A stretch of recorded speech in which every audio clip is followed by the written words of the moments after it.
This is a week later, still on the axle swap. So what I ran into, this is the original unit that was on the car when I got it. What happened was the threaded piece of the axle pretty much welded itself to the inside of the hub via rust. I put that on there, that extra piece of metal I had laying around, and was smashing it with this 8-pound sledgehammer. It wouldn't come out. And then I got a 3-job 7-ton puller.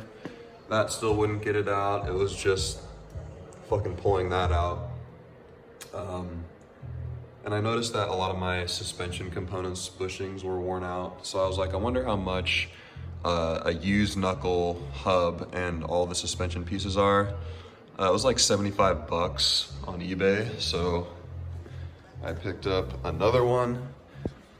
It's a little dirty, but the bushings aren't shot. These ones on my other one were like completely ripped from their little areas. And same with this came with it as well.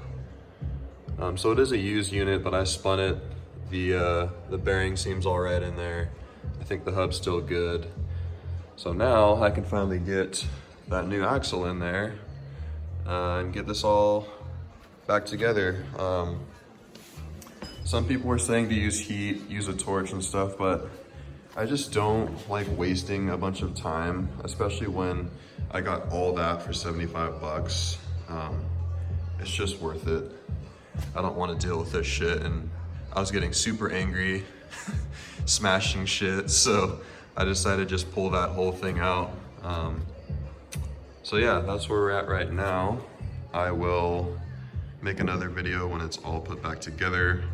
It's going smoothly so far. I'm just transferring all the parts and getting it all lined up to go back on. I still need to pull that transmission insert piece, like the end of the axle from that part. I need to pull that off.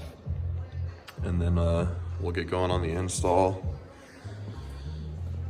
And then I think I should have enough time to chop the mufflers off today. And then I got some bed liner, and I'm gonna paint everything that's like all white and crusty, like right there, and then the inside of the fender well, I'm gonna hit all that with bed liner so it looks less crappy. So I'll probably do that today too, depending on what other plans I have. So yeah, I will update this when I'm done. All right, it's about an hour and a half later. Got the old knuckle and hub and axle part of the axle assembly out. And then we got the new, or I guess used knuckle and hub assembly and new CV axle in. It's fairly easy to get back in. It has snap rings on the little spline. This is the old one, it has a snap ring right there. So you just push it in as far as you can go. And then those little ridges that you see on the black piece, you can just take a like a long screwdriver and then a mallet or a hammer and just slowly start tapping it, and it'll start moving forward, and then it'll snap into place, and then you're good to go. As far as the axle piece going into the hub assembly, you kind of just fit it up inside as much as you can, kind of the same as that. It's not going to go all the way. And then I just used a breaker bar, and then I snugged it the rest of the way slowly to make sure nothing was stripping. I'm not sure if I was supposed to cut this before, because these little grooves on the edge of the axle piece are made to hold like to snug this nut in place. I'll show you over here. So if you can see in there how the nut is like cut, and then you hammer it down into those little grooves and it keeps the nut from backing off.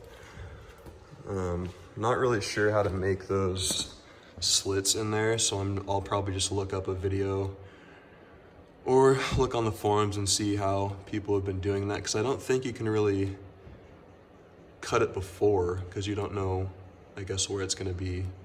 Well, I guess you do know where it's gonna be snug, but anyway, not too worried about it because that is the old nut and it didn't have slots in it to begin with, and it never had a problem with backing off, so not too worried about it. So yeah, I'm going to eat because I'm starving, button the rest of that up, and then I'll move on to the exhaust and the paint.